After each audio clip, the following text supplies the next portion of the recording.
आ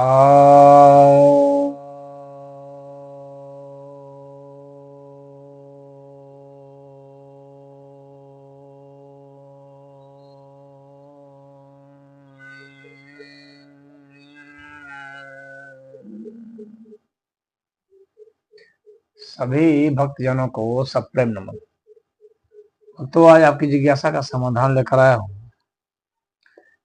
एक जिज्ञासा आई है कि कोई कर्म जब हमारा नहीं है, प्रकृति का है, तो कर्मफल क्यों हमारा है?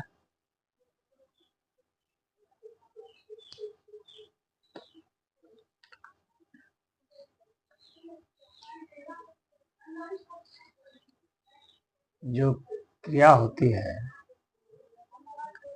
वो गति को कहते हैं। तो तत्व जब एक जगह से दूसरी जगह विस्थापित हो तो वह गति है और उसको क्रिया कहा जाता है।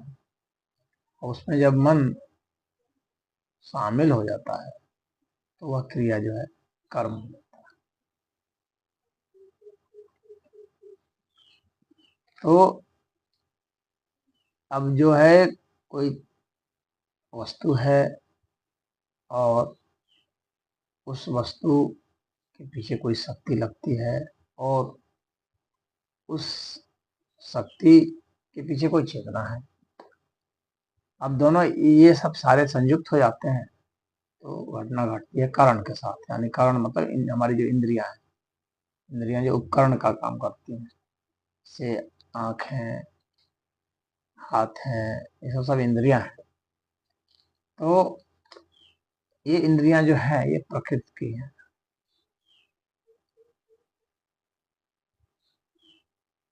तो हमारा मन जब इसमें शामिल हो गया तो ये प्रकृति के होने के कारण जो है कर्म तो प्रकृति का ही हुआ।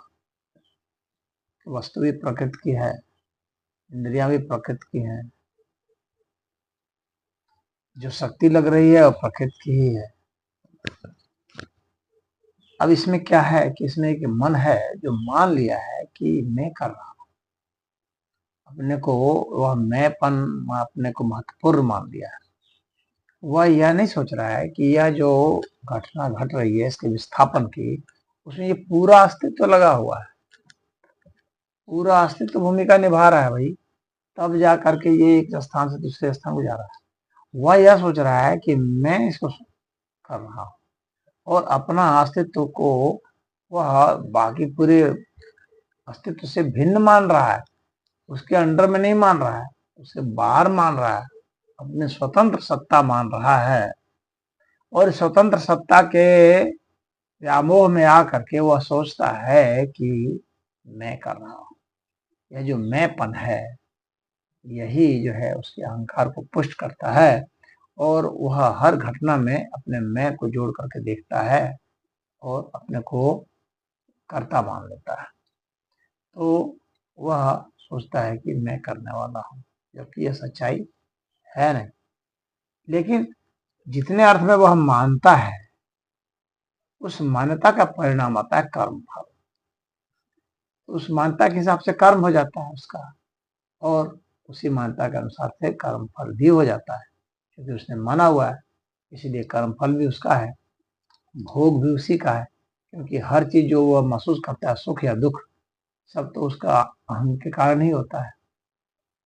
तो कर्म फल भी वो भोगता है उसी अहम के कारण। तो कर्म तो अपने आप ही एक परिणाम देगा ही कर्म फल के रूप में। उसको क्या वो अपना मानता है? तो अपना चूंकि उसने कर्म को ही माना था, अपने को कर्ता माना था, इसलिए कर्म फल भी जो है उसका अपना न होते हुए भी उसके लिए अपना हो जाता है। वो मानता है कि मेरा ही कर्म फल है, जबकि कर्म फल सामूहिक होता है, कर्म भी सामूहिक होते हैं, वो किसी एक का निजी नहीं होता है। कोई भी ऐसा कर्म नहीं है जो कि निजी हो, निजी कुछ होता ही नहीं है। निजी एक अज्ञानता, एक मोह है।